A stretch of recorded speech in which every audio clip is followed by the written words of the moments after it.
This is your news source evening bulletin for today, Wednesday, the 14th day of May in the year 2025. I'm Gordon Mosley reporting, and here is what we're tracking tonight. The Ministry of Health has ramped up testing for dengue fever in Region 6, as that part of the country continues to see a big increase in the number of dengue cases. That's according to Minister of Health, Dr. Frank Anthony. Speaking to reporters at the Ministry of Health this morning, Dr. Anthony said in response to the increasing number of cases being recorded, his ministry has dispatched more than 4,000 testing kits to Region 6 alone. Because of the cases that we have seen, we have increased testing, and we have added a number of sites where testing can be done. Over the last week, we have sent more than 4,000 test kits to Region 6 alone so that they can increase the amount of testing that they're doing. Dengue is a viral infection that spreads from mosquitoes to humans and is more common in tropical and subtropical climates. Common symptoms include high fever, headaches, body aches, nausea, and rashes. Last week, a 12-year-old boy, Lukish Ibrahim, who resided in Berbice, died from dengue. His case remains under active investigation. There have been several other deaths recorded over the past year in different parts of the country. The health minister said a special team comprising health experts from his ministry is closely monitoring the situation and is providing medical support to local hospitals in the region. For persons who get sick and need to be hospitalized, we have added additional resources to both New Amsterdam, Skeldon, and Port Moran. If there's an increase in hospitalization, that they'll be able to take care of those cases. At the regional level, the Ministry of Health is also working with the local authorities, including the town councils and the neighborhood democratic councils, to fog out those communities and remove stagnant water. We've been working with all the NDCs in Region 6 to be able to control the mosquito population.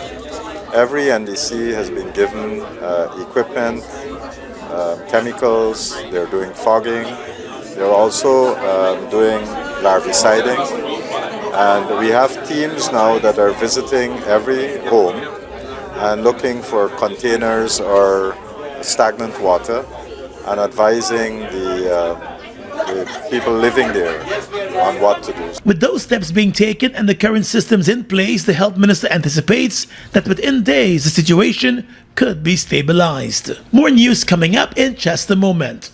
It all starts with one. Maybe it's one look, you know the one, or one touch, even one word.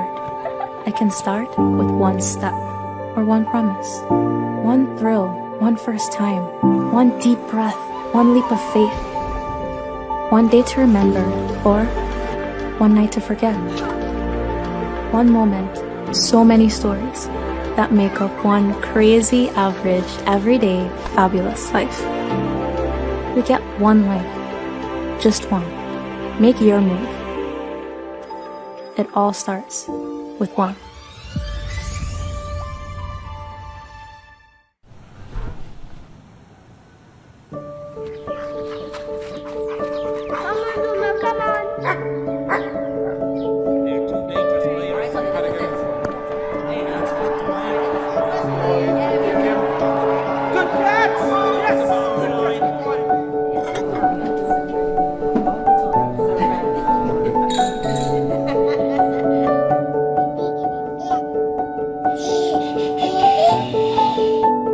Your own home is so much more than just four walls, floors, and ceilings. It's a lifetime of great memories and stories. Come talk to us and start your journey home today. Republic Bank, we're the one for you.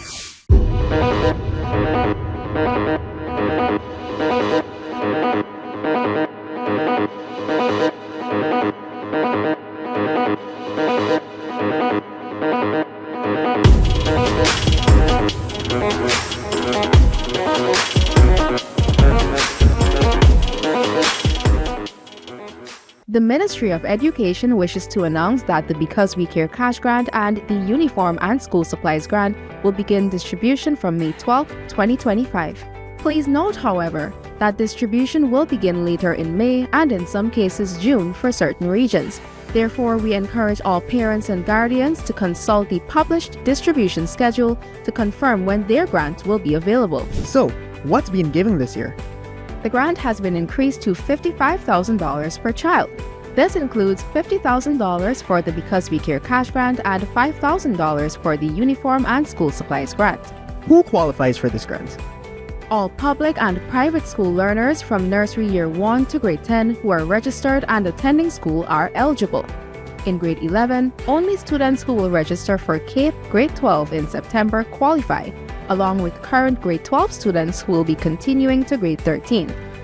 For children entering nursery this year, they must have been registered by March 28, 2025. How do I collect the grant? The parent or assigned guardian of the child can uplift the grant at the child's school. Just make sure to bring a valid form of ID, your national ID card, passport, or driver's license. What if I don't have any of those IDs? No worries, your identity can be verified by a senior official in your community, such as the school's principal or village tushao. Suppose I can't go myself to collect it. What then? You can authorize someone else to collect the grant on your behalf. What happens if I miss the date? If you miss the scheduled date at your school, a later collection date will be announced, but this will only happen after the national distribution is completed, so it's best to collect it as scheduled if possible. Got more questions? Check the Ministry of Education's social media pages or contact your child's school for more information. In service to you, because we care.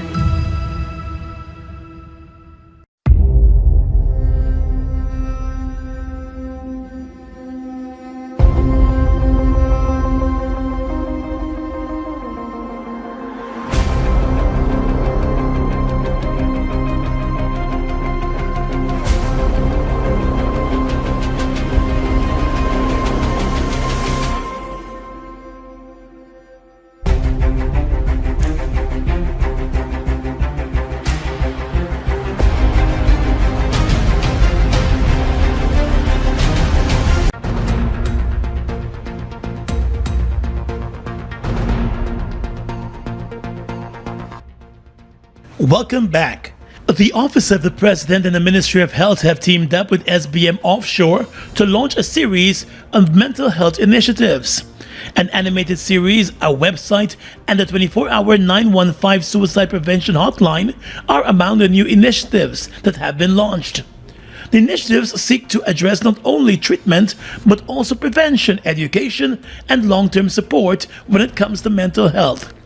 At the launching this morning, Minister of Health Dr. Frank Anthony said the initiatives are intended to place greater focus on mental health and provide support to those in need. He said the government has been making strides in changing the outlook for mental health in the country, but there is much more work to be done to address issues such as anxiety, depression, loneliness, low self-esteem, and societal stigma that can result in attempted suicide or suicide. This is not a Ministry of Health problem. This is a societal problem.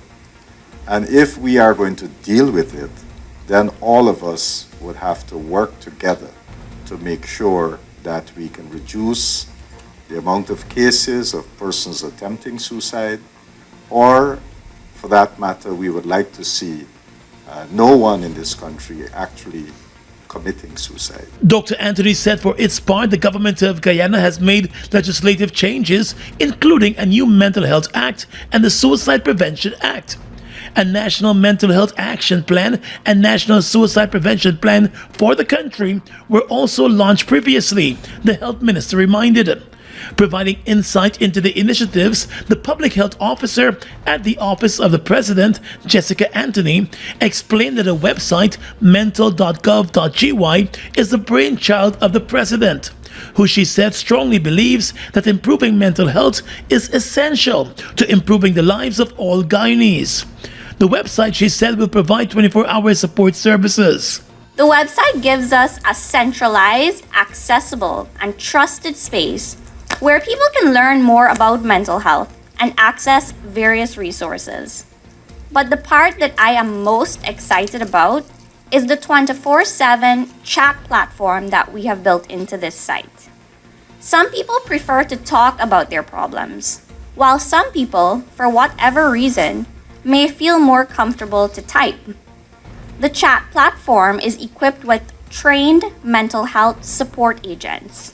Yes, they are real people. The mental health officer said whether it is stress at work, family conflicts, anxiety, or substance abuse, there are trained agents who are ready to listen and help. To complement the website, the partners have also created a Facebook page, Kind to Your Mind, to share information on mental health and suicide prevention. The collaborators have also introduced a toll-free 915 hotline for those in crisis. Meanwhile, the animated series is intended to raise awareness on mental health matters. SBM Offshore Sustainability Lead Gwyneth Fordyce said the energy company was pleased to partner with both the Office of the President and the Ministry of Health to develop the series. The video series you will see today reflects that commitment. It tackles real mental health challenges, anxiety, depression, cyberbullying, in a way that is accessible, relatable, and empowering for young people. These stories are designed not just to inform, but to spark conversation, build empathy, and inspire action. They are meant to educate, yes, but more importantly, to encourage children to speak up, to reach out for help, and to understand that they are never alone. Fordyce said the project comes from a vision rooted in collaboration and care, and deep in commitment to the nation's young people.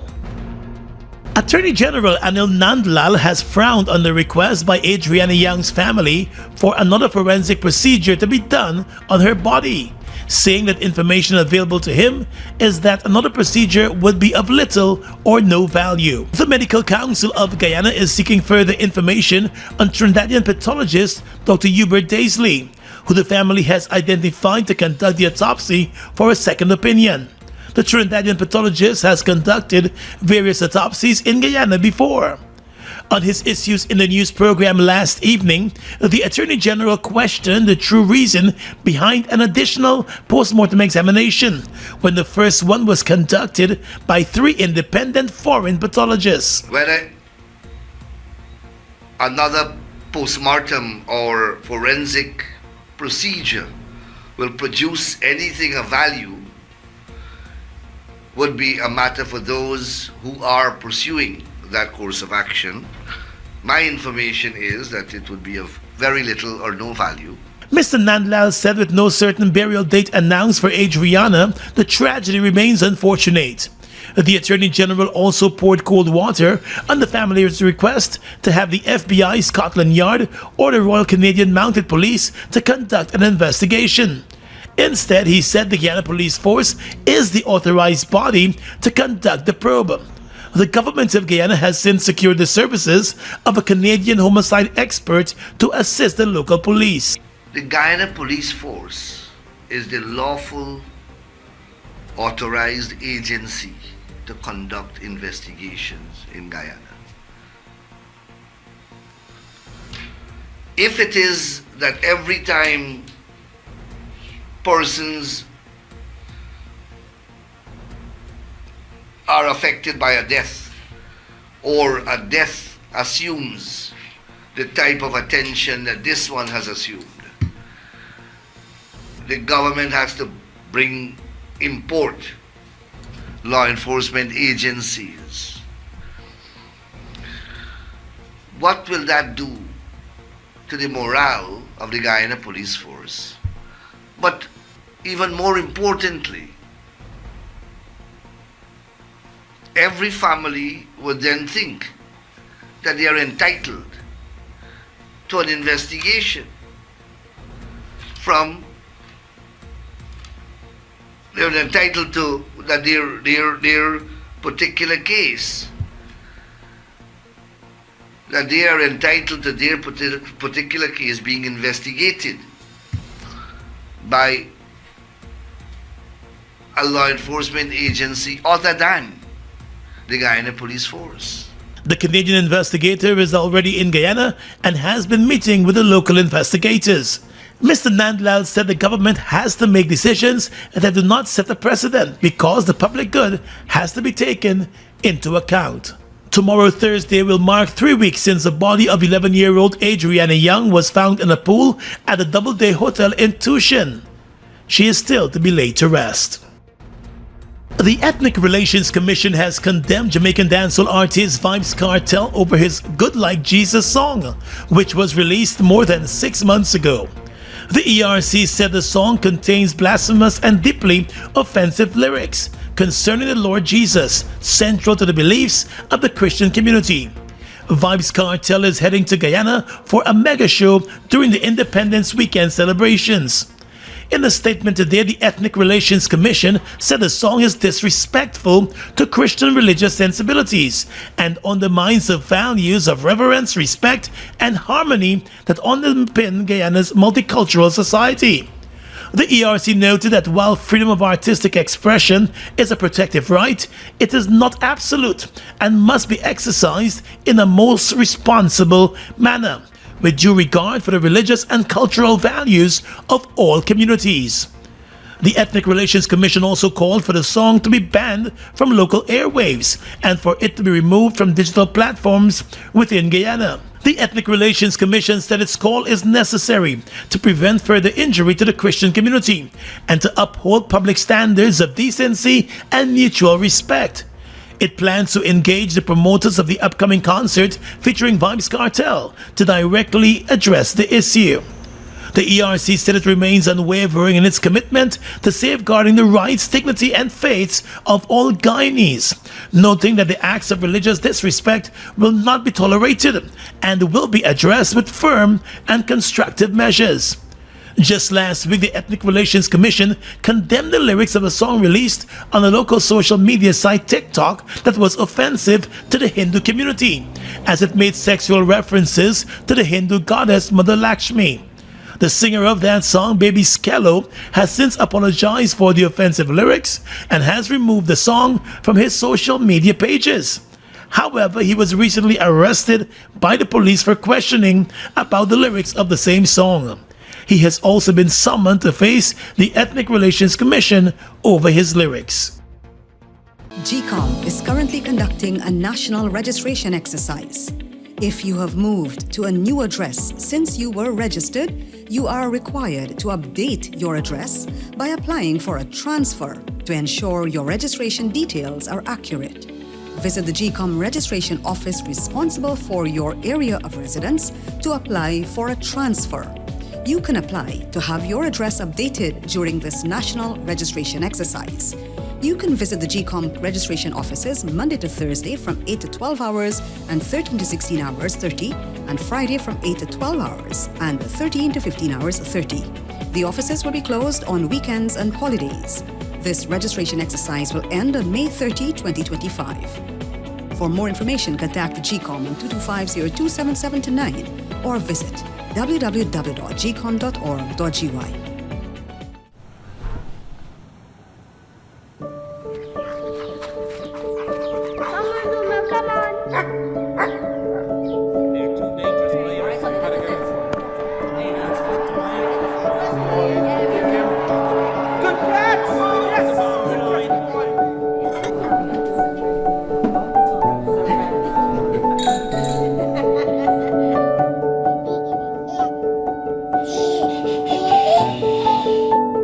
Your own home is so much more than just 4 walls, floors, and ceilings. It's a lifetime of great memories and stories. Come talk to us and start your journey home today.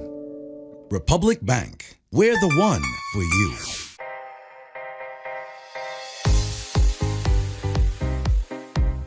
Need small appliance for your kitchen? Giftland have it. Need fridge or stove? Giftland have it. Speakers or laptop? Giftland have it. I'm telling you, Giftland have everything. And don't get me started on TVs. 58-inch, 65-inch, 70-inch, 75-inch. All sizes in leading brands. Best thing about it, they give a warranty. Man, Giftland is the place for all your electronics purchases.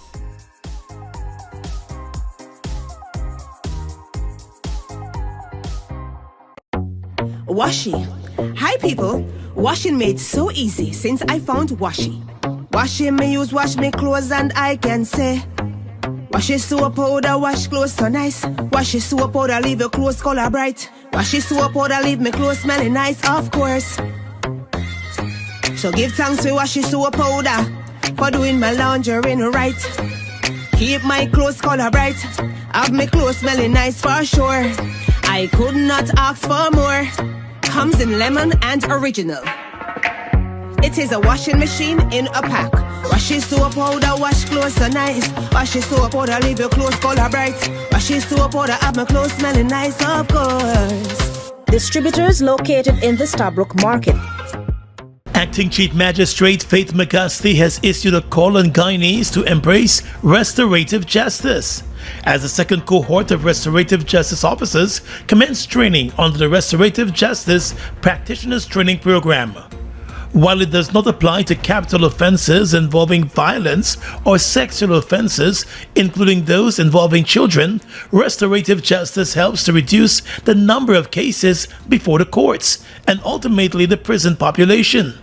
It is an approach to conflict resolution that places tremendous focus on repairing the harm caused by wrongdoing through dialogue. It shifts the focus from punishment to healing, from retribution to restoration. In doing so, it brings into the heart of the criminal justice system a much needed human element, an opportunity for victims to be heard, for offenders to take meaningful accountability, and for communities to rebuild trust. Magistrate McGusty said in Guyana the implementation of restorative justice is still in the early stages, but already it has been changing lives and communities for the better. She said the restorative justice officers have an important role to play in shaping the culture of justice in the country, with education being critical to the process. Too many citizens, even some within our legal and law enforcement communities, still view justice only through the lens of courts, trials, and punishments. Restorative justice offers a different vision, one that requires understanding, openness, and community engagement. For this approach to take root and grow, we need to actively educate the public, victims, offenders, and professionals alike about what restorative justice is and what it is not. Meanwhile, the Canadian High Commissioner to Guyana, Sebastian Chagwan, said restorative justice not only helps to improve the justice system, but also communities. It's not always easy, it's not always comfortable, but through dialogue between the victims, the offenders, and the communities, it's often the only way to find a lasting solution. It's the only way for the communities to heal, to move on, and to rebuild. He said in Canada, restorative justice has been practiced and embraced. It is a concept that's been used around the world, and in Canada it's a concept to resolve the disputes that we've been using for decades. In a previous life, I used to work at the Canadian Human Rights Commission, and this was a process that was really central to our efforts to address human rights violations and discrimination cases in Canada. And I came out of that experience as a strong believer in these restorative justice process. The Restorative Justice Practitioners Training Program was launched here last year by the government in partnership with the Canada CARICOM Expert Deployment Mechanism. In 2024, more than 200 persons were trained in restorative justice, including lawyers and magistrates, teachers, public service workers, community and religious leaders, and Indigenous leaders. On the legal front, the country brought the Restorative Justice Act into force 3 years ago. The Opposition People's National Congress Reform today registered its objection to a decision by two shouts of the North Rupununi and the NDC Aranaputa Upper Buruburu to deny persons from visiting those Amerindian villages. The PNC reform statement comes a day after village leaders from the North Rupununi villages issued a statement barring businessman Azruddin Mohammed, citing unresolved issues. In a statement today, the People's National Congress said it believes the Tushaus are acting on the instructions of the PPP government. It said in light of the recent decision by the Tushaus of the North Rupununi and the NDC, the PNC Reform and APNU would like to repeat its objections to the PPP's manipulation and domination of some village leaders, forcing the unilaterally barring of persons from visiting indigenous communities for legitimate reasons. The party said its own party executives and activists have encountered such situations in the recent past. The Tushaus, the PNC said, are clearly under pressure to sign on to PPP-dictated positions coming out of the PPP headquarters. The Tushau of Anai district has since reversed his decision due to the widespread pressure from villagers and indigenous rights activists. PNC Reform Executive Mervyn Williams had also explained that Aranaputa is a neighborhood Democratic Council area and that it is not an Amerindian village. Therefore, it is not governed by or subject to the Amerindian Act, particularly as it relates to access and visitation. Williams went further to say that the issue raised by the Tushaus are of no merit, since a village council has no authority to determine the innocence or guilt of any person, except where it is a domestic village matter and gazetted village rules are applicable. That biodiversity. That is why these meetings, this coming together of minds, is so key and critical. But what is most important as we confront these global challenges is the strength of our partnership, the strength of our collaboration, the strength of our cooperation. And that is why Guyana and the UK, we are placing a lot of energy, a lot of resources and effort behind this initiative. We cannot afford for this initiative to fail. He also noted that climate and forest leaders must accelerate their activism and the work they do through partnerships. The president said countries must strike a balance between forest preservation and development. We have to demonstrate how the forest can stimulate economic and livelihood opportunity, improving the model that livelihood does not come as an opportunity cost of keeping the forest. And here in Guyana, I want to humbly position that we are in the process of building a model that is allowing this aspect of the equation to be solved by investing revenue from carbon sales back into the communities to enhance livelihood option, to enhance infrastructure, and to create opportunities within the forest itself. And then we have to leverage this brand. Mr. Ali referenced Guyana's Low Carbon Development Strategy 2030, under which the Hess Corporation is purchasing high-quality carbon credits for a minimum of $750 million between 2022 and 2032 directly from the Guyana government. Under the arrangement, indigenous communities across Guyana are in line to get at least $112 million to fund development projects. Already, some have started to benefit. President Ali said countries must leverage the brand of forests in the world to influence social spending and behavior. In Guyana, we have seen this firsthand. Over 1,300 projects are being led by indigenous communities, building food systems, investing in health and education, and choosing to keep their forests standing.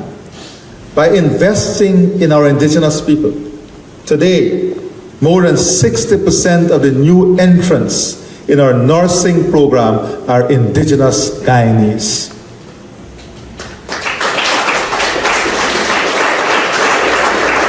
and more than 50% of that 70% are women.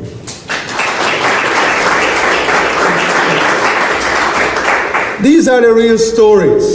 The program comprises 32 countries with immense forest cover. Collectively, they advocate for climate financing to enhance economic advancement. Guyana and the United Kingdom are currently co-chairing the organization. The moment is coming. He has the ball. Will he make the shot? And he made it! Goal!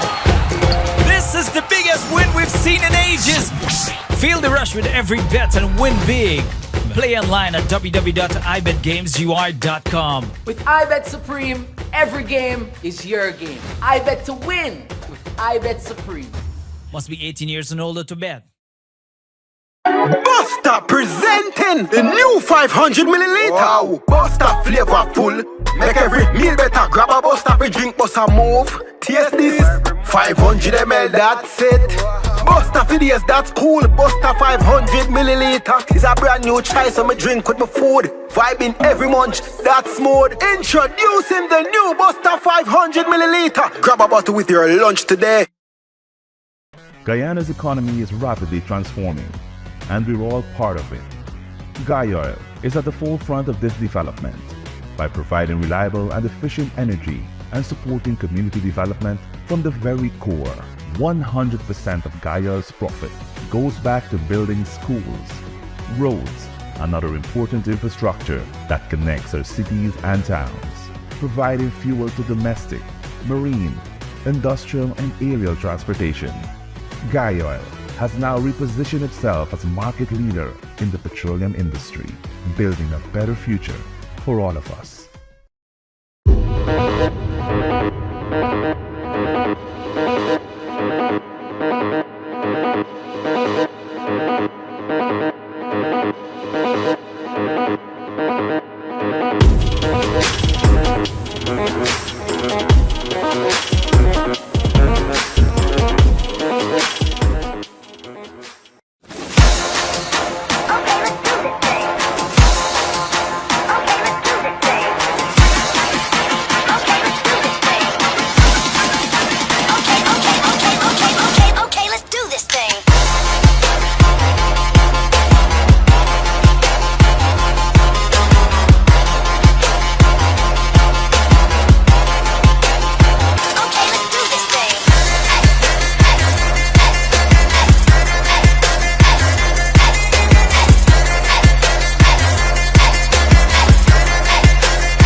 With your regional and international news tonight, I am Svetlana Marshall in the region.